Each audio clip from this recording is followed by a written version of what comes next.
You're watching The Breakfast Club. Morning, everybody. It's DJ NV Angela Yee, Charlamagne the God. We are The Breakfast Club. We got a special guest in the building. Goes by the name of Tariq Nasheed. My guy Tariq. Boom. What's up, family? What's Tariq up? just called me a hipster already. I know. Charlamagne pimping. Now, Tariq, you didn't vote. I did not vote. You No. were against voting. Yes. What tips do you have for a post-Trump society, sir? Well, we got to start getting our money game up as especially as people of color, because with Trump, he got a lot of money from a lot of rural people, a lot of people who weren't corporate people. So they understood the power of an economic base, and we got to understand we got to have an economic base, not just a figurehead, a tokenized black person up there saying, okay, we're not racist because there's a black person right there. See, we're content with that. We got to stop being content with that. With Obama, that was a failure. We got to be very honest about Obama being in office. Right now, Let's talk about it. Why was it a failure People now? are teary-eyed because Obama's leaving and all this stuff, but it was a symbolic thing with Obama. They're about to reverse everything Obama did. Trump ain't even in office right now. They're getting Obamacare up out of here. They're going to get everything he did up out of here. You know what they're going to do with Obamacare now? They call it a repeal and replace. What they're going to do is they're going to say they repealed it, but give us the same thing Exactly. and just put They're their just name on it. repackaging. Exactly. They don't care. They don't care that they don't think the plan is bad. They just don't want him to get the They credit don't for want it. the name. They're changing the name. That's what it's all about. They're trying to get rid of his name on everything. We're not going to let that black guy leave a stain on our institution. That's all it's about. Now, So, you said Barack was a failure. Do you think the last 8 years was a failure? yeah, it was a Why? failure because more black people were killed in the last 8 years than the 1940s, 50s, and 60s combined, and he didn't do or say anything about it. That's failure. Is that his direct fault, though? I mean, you say something. I mean, you can do something, put some executive orders together. I mean, Barack Obama did things for the Hispanic community. They're going to repeal some of that stuff, too, by the way. For the gay community, they're going to repeal some of that stuff, too. They're already talking about it.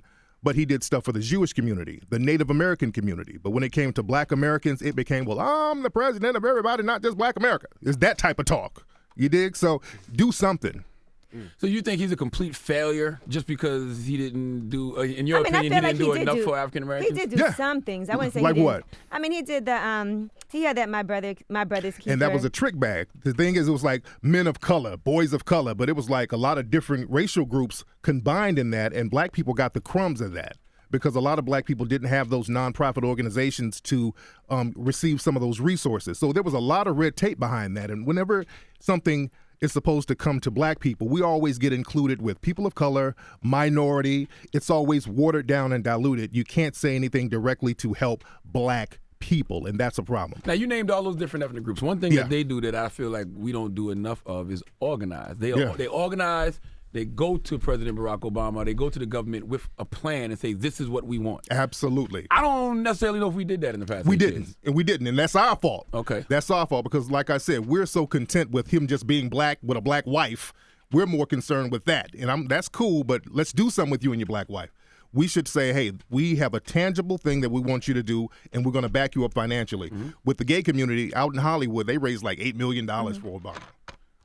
Evelyn Gore and the Hispanic community, they raised a lot of money. So that's why he would speak to them. See, we just go up there and think we're going to vote and sing some hymns and we're supposed to get stuff done. So we got to get out that mentality and have tangible plans and any type of plan. See, black people in America, we are the only people who were brought over here without a real plan. It's like that movie, The Maze Runner. In the movie, The Maze Runner, this dude just woke up one day in a maze being chased by people and his only thing was survival. Other groups, Hispanic groups, when they come here, they're thinking about creating an economic base to send home. Dominican people, they come here thinking about an economic base to send home. We're just trying to survive. We ain't got no home to send it back to. That's the thing.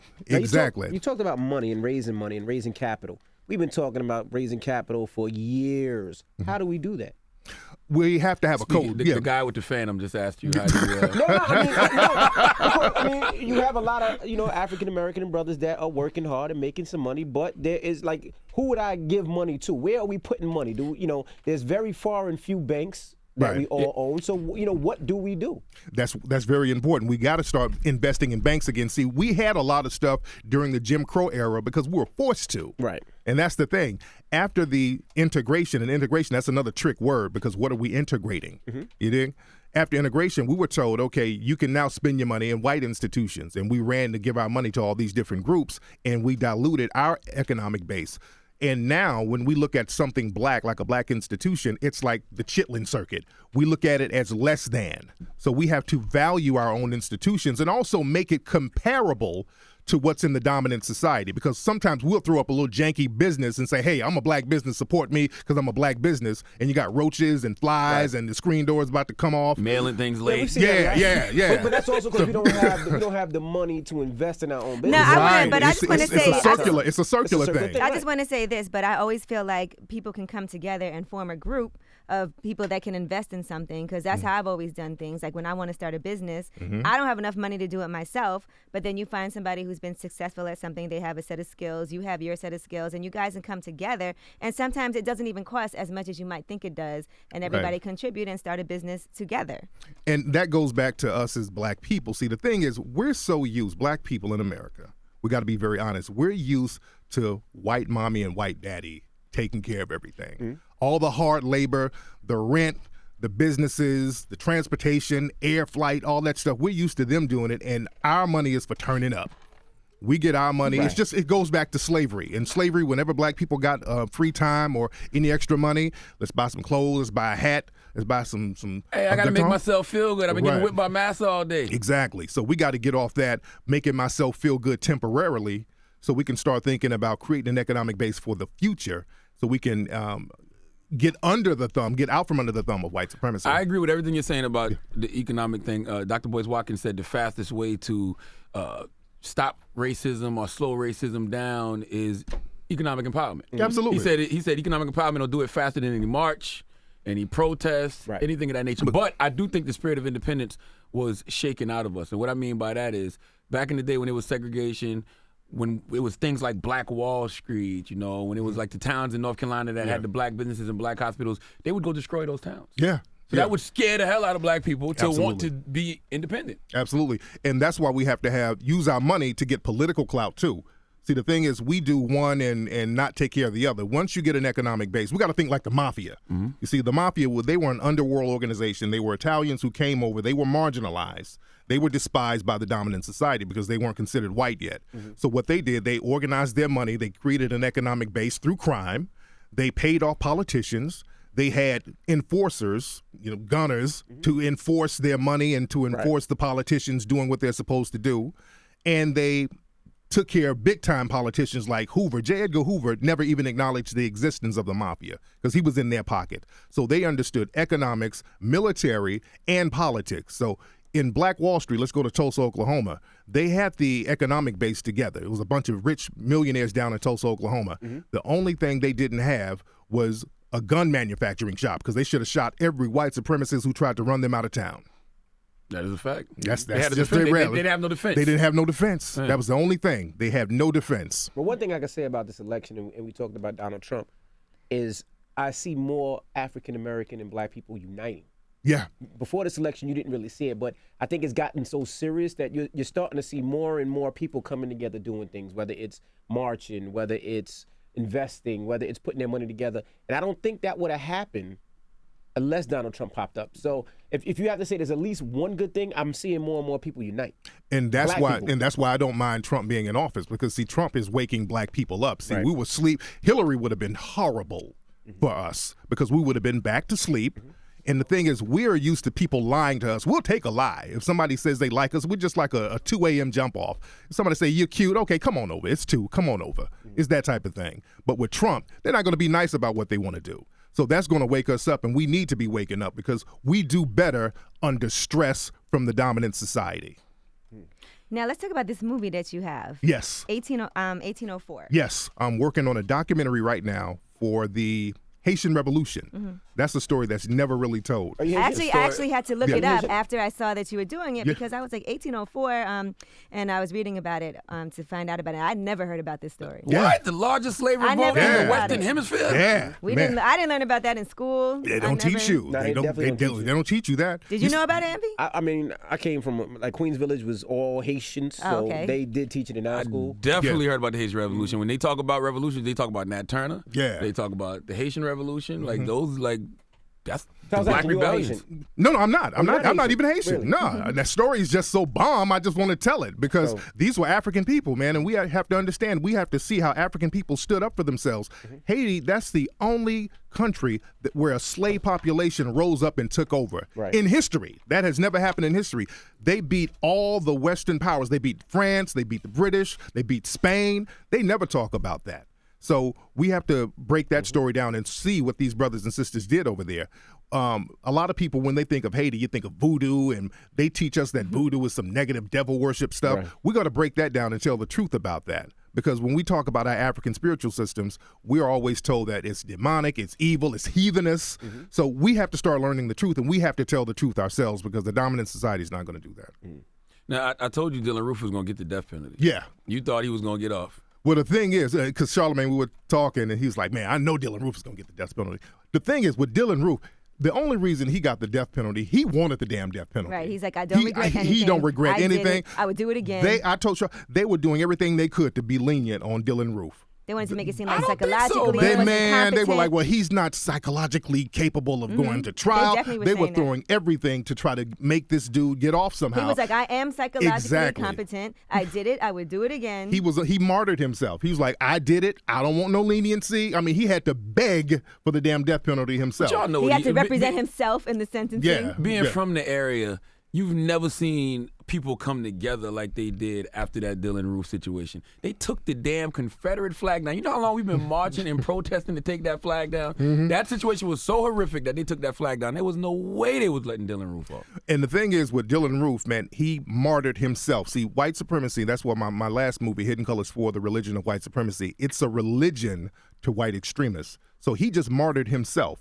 He wants to be an icon and an inspiration to other white supremacists. So that's why he had no problem getting the death penalty and going to jail or anything like that. Were you happy with the verdict? Oh, yeah, I am. But I don't want people to say, okay, well, this is justice. Don't act like justice doesn't happen. That wasn't really justice. I mean, the guy gave himself up. The guy really, he martyred himself because you still have the Michael Slager case out there where a white dude shot this black man in the Walter back, Scott, and yeah. he's out here walking around free right now. So, Do you believe in the death penalty? yeah. I believe in that. If somebody does a crime, they should get the same thing done to them. Eye for an eye, justice. Unfortunately, you got too many people on death row, a lot of brothers, who didn't do a crime. Right. That's the only problem that I have. That's a huge problem That's a because huge there's problem. no reversing that once you kill somebody and then you find out later on. They didn't do it. Now, what do you think about Trump building his wall? Now, that's interesting. That's interesting because what's funny about Trump building the wall, see, there's a lot of Hispanic people who get confused and they don't know whether they're white or an other. Right. And, and the real white supremacists sometimes will let them know that you are an other. See, in the system of white supremacy, they need to build their numbers. So they allow certain groups to be white in certain periods of time. So Hispanics are allowed to be white if they act right and go along with the code of white supremacy. But if they do something wrong, well, go build that wall, Hector. It's that type of mentality. So that's the thing that a lot of Hispanic people, they're very confused about that, and they got to start getting real clear on if you're going to deal with white supremacy or be against white supremacy. Because the thing is, when they're being told to build that wall, they kind of ease over here with the black people, like, hey, Dr. Martin Luther King, I love him, is that type of thing. Crazy accent. I live in L.A. But then you have the Hispanics like Zimmerman, who's an honorary white supremacist himself. So they got to make a choice. Y'all got to start condemning these Zimmermans out here, or you come on over here with us and let's get tacos and greens or whatever the hell we need to do. That's why it was so crazy that Trump won Florida. Yeah. Oh, Because I thought the tacos and greens, Hispanics was in Florida. No. Those white Cubans. That's why he won Florida. Those Cubans, boy, they are some of the biggest white supremacist Latinos you ever want to meet in your life. Them white Cubans, they can't stand black Cubans. The Afro-Cubans, they go over there to Miami. They discriminate against black Cubans, black Haitians, black everybody over there. Those white Cubans, not all of them, but you have a lot of white supremacist Cubans who fully identify with white culture. Now, I saw a video they released to you. Like they was trying to kill your character. You was on the beach looking at women. Those are trolls. You know, that's because they was trying to say, like, see, the thing with guys like Tariq or anybody, when you're I guess an activist, or they put you on this pedestal and they try to use regular human things to discredit you. Like, you don't like pussy. Yeah. Something like that. They're trolls who just find every little video clip they can and try to spin it. You know, so that's nothing. I don't even take that seriously. I was down in Brazil on the beach. I'm like, look, he's on the beach looking at white women. I'm like, okay, nigga. Oh, you was in Brazil? I was in Brazil. That was Brazil. Okay, I was in Brazil. Okay. Yeah, so, you know. That's how trolls do, and I'm cool on that. That it doesn't affect me. So now, also, we was having a conversation about you going on Fox News with Southern Cross. Yeah. Now, the reason I don't like when you on there because they try to make you out to be a racist. They don't make you out as a guy who's against white supremacy. Right. They make you out as a guy who don't like white people. Yeah, and I'm very clear that. And that could be dangerous. Right, but I'm very clear on my own words. All white people are not racist, and all white people are not white supremacists, but white supremacists do exist. And we got to understand with Fox News, their job is to not tell the truth.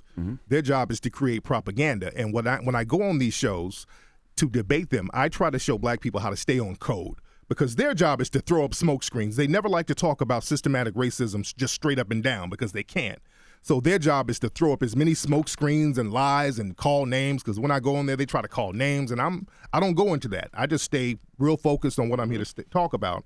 And then they'll start bringing up stuff from my dating books, like, well, you wrote a book 20 years ago about macking. I'm like, okay, that has nothing to do with what we're talking about now. Right. So it's all about staying focused when you're dealing with those suspected white supremacists. Now, do you still feel like President Obama is a powerless puppet? Yeah, I do. He was a powerless puppet. You can only get in a position like that without black society elevating you if you are a powerless puppet. Black people in certain positions, there are 2 rules that they have for black people if you want to be a black mayor, a black police chief, a black president, and black society didn't elevate you. There's only 2 rules. Rule number 1, you do not help other black people collectively. That's the main one. Number 2, you never punish any white people at all for anything they do, no matter what. And Obama was true to those 2 rules. But isn't that kind of like insulting the black people who get in positions of power? Because like whenever a black person becomes successful or gets a position of power, other black people can never just say he worked hard or he earned that position. It's always got to be, oh, he sold out or he's gay. I wouldn't even say sell out. It's just like they put you in a position where you can't do nothing. For example, Marilyn Mosby down in Baltimore. Now, Marilyn Mosby, very thorough sister, bright sister. They loved her until she broke the rules. She tried to punish white officers for killing Freddie Gray. They're trying to get her removed now. They're about to have a malicious prosecution trial against that sister. It's another brother in Kentucky named Olu Stevens. Very thorough brother. They try to bring all white juries into his court. He'll tell them, hey, no, make a more diverse jury. So they're trying to get him off the bench. So black people, no matter how thorough you are, if you break those 2 rules, they will always smack you down. But don't you think that President Barack Obama had a really difficult time as far as them not wanting him there and being against everything that he did try to do? He had a difficult time with a lot of stuff, but that's the thing. If we're going to put you in a position and your excuse, well, they just won't let me, well, I don't want to co-sign that.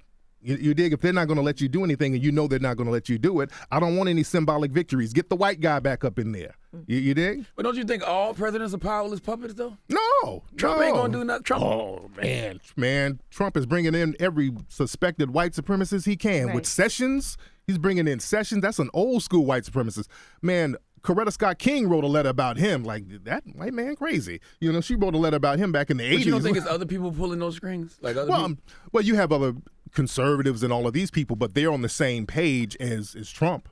You understand? They all think alike. They have that same code of maintaining systematic white supremacy. Now, 4 years from now, do you think we can get, she's saying she won't run, but Michelle Obama, you think that's a possibility? No, I like Michelle Obama. I do like her. She's thorough, but I don't think she's going to run. I don't think she's going to run. Yeah, I don't think she's going to do that. Now, listen, a woman is a reflection of their man now. So if you think she thorough, that means Barack got to be thorough too. But see, the thing about Barack Obama, he was raised by white people, There's a different culture, different upbringing. You notice a lot of vitriol is directed more towards Michelle than Barack. You see a lot of politicians and public figures making crazy comments about Michelle. Calling her ape, gorilla, calling this woman all types of stuff. Because see, the thing is with Barack, in the mind of a white supremacist, they can say, well, he's not all the way black. He's kind of You think like they really us. think like that though? In a way, they have little crazy conversations in their mind. They can justify it a little bit. Well, he's not like the rest because he was raised by us, but they can't do that with Michelle. So the vitriol is just insane for Michelle. So no, she definitely won't run. Now, what happened with Vlad TV, man? Because I'm gonna be honest, I didn't like that. I haven't talked to Vlad about it yet. Yeah. Right. But I feel like, Explain to people what happened. well, Tariq has an issue with a guy named Tommy. I can't even pronounce Tommy's last name. Yeah. And I don't like talking about dude. You But dig? and You I guess dig? Tommy was doing a Vlad TV interview, and Tariq rushed in the room. I didn't rush in the room. Well, you I mean, I came didn't in the rush room. in the Come on, now you got to tell it right. But I don't I'm just really like, who like set that up? Nobody set it. It wasn't no setup. And no setup. I don't have to set nobody up. Nobody. How'd you know Tommy was there? Because people told me he said it. He was on the internet saying he was going up there. So. Number one, I wouldn't conspire with no white person against a black person, even if the black person is my enemy. All right, that's what I'm getting at. Yeah, I would never do that. I wouldn't do nothing like that Vlad's anyway. still white at the end of the day. Yeah. I said I wouldn't And I do don't that. have a problem. I don't have a problem with white people, but I just No, didn't me like. neither. I'm like, I hope Tariq and Vlad didn't line up Tommy. No, dude's a nobody. They beat Tommy up? No. See, that's the thing. See people He get all should rush him, I thought. I know. Charlamagne is putting extras on it. He's And look, sensationalized. Charlamagne over here lie Tariq snitching. walked in there with the camera. You bitch ass motherfucker. Oh, no, he lie snitching now. No, he lie snitching. It's on YouTube. No, I didn't do all that. You bitch ass. I didn't do all that. No, see, let all that To be go. honest with you, That's Tommy looked shook. To be honest with you. all right. Well, next Tariq was about question. 6'6", Next you know, question. looked like dude. he used to play in the NFL. Why'd you press your brother, Tariq? Man, please. Look, I believe in the sweet blessings of Jesus. You dig? The word of Allah, the blessings of Buddha. I'm a spiritual person. Dude. Now let's hear what about in Chicago Yeah. when those teenagers kidnapped the disabled Yeah. young man and they beat him up on camera and did all of that. And you said some things about that on Twitter. Yeah. well. Yeah, first of all, that was foul, what happened. Super duper foul. That was super foul. No black person co-signed that stuff. But what's interesting, a lot of the right wingers were hitting me up like, "Hey, Tariq, what about that? Why don't you say something about that?" I'm like, "Well, the people got arrested, so there's nothing really to say about it." What I didn't like, they kept calling it the Black Lives Matter kidnapping. Right. Word. And See, yeah. It had nothing to do with Black Nothing Lives to do Matter. with it. Understand, when people in the dominant society use the term Black Lives Matter, that means all black people. That's a code word, because instead of criticizing black people racially by saying, "Well, I don't like these black people, they're terrorists," that's racial. But if you say, "Well, I don't like these Black Lives Matter people," now you can say, "Well, I'm criticizing their political views," when you're still criticizing black people as a whole. That's why anything that happens, even when I'm on Fox News, they'll have Black Lives Matter activists on the bottom, and I have zero to do with Black Lives Matter. And I've heard you say that on there. I've said that on Fox. I'm like, I'm not a part of Black So Lives if you're a Matter, and they black got it on the person bottom. that supports black rights. Your Black Lives Matter. And then they can say, "Well, Black Lives Matter, they're terrorists. Black Lives Matter needs to be killed." They can make up all types of vitriolic statements about Black Lives Matter. But my criticism was, a couple of weeks before the incident in Chicago, there was another case in Iowa where a white teen raped a black teen who was disabled with a coat hanger, called him all types of racist names. Nothing happened to this white kid. He got off a slap on the wrist. So we have to have equal justice, and We have to be consistent. we have to be consistent. That's my thing. Okay. We appreciate you joining us. Oh, yeah. When is this documentary going to be coming out? And we're working on it now. Everybody can go to 1804movie.com. We have an Indiegogo page for it. Everybody can contribute to the Indiegogo page. That's 1804movie.com. I'm out here filming. I'm going to be in Haiti filming again. And again, y'all can go to hiddencolorsfilm.com to get all my other films. So hopefully this will be out in fall. Oh, one last thing. Chicago, you tweeted about when Trump tweeted out that if they can't handle it, they need to call in federal aid. Oh, yeah.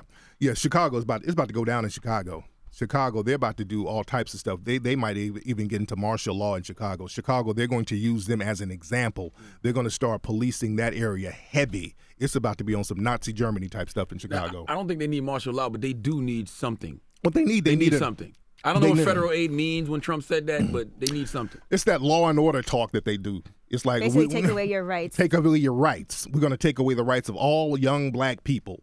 All they do, you can fix Chicago overnight. All you have to do is create jobs for the people there. And anytime you have a hyper-segregated environment and you deplete the resources, there's going to be gang violence, gang issues. That happens with every culture, white, everybody.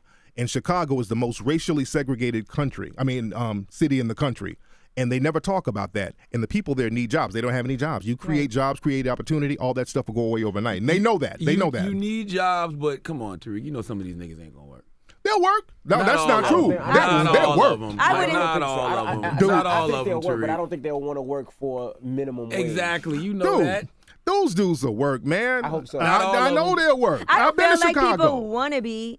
Nobody wants to be in a gang. banging. Nobody wants to be. I'm from LA. I'm from the gang capital. Right. And It's most of those glorified so much because it's like, okay, this is That's all what we they got. see. This is all we see. This As is a all kid, we got. if you don't see people going to work and doing those things, and you don't have other programs where people are trying to teach you and educate these rappers you ain't making songs about working and at inspire Starbucks. you, they have to be These kids is not inspired. gonna because work at the Starbucks. white labels are giving them $500,000 to rap about Now the we gotta Crips and the stop. blood. We gotta stop that. And then you see And Chance the reason the rapper. no. And you I'm not see, saying we gotta stop that talk. And the reason I say we gotta stop that talk, ain't nobody forcing these brothers to go in the studio and rap about what they rapping about. Most of these guys independent anyway. they're doing it because they think it's sells. Yeah, But the white audience buy that stuff. Let's be real. They buy. I'm not justifying. They don't have to. You know, you can rap about herbal tea and be like PM Dawn or somebody. But the white audience, they want to see some niggatry.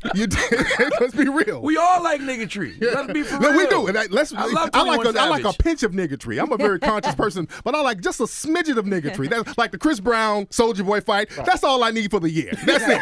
That's all the niggatry I need for the year, and I'm good. Graphic, though. That's right. You're a little older now. When you're a little younger, you want it more, a little more. My goodness. Tariq Nasheed, we appreciate you. It's the Breakfast Club. Good morning. Respect. The Breakfast Club. Every weekday morning. Tune in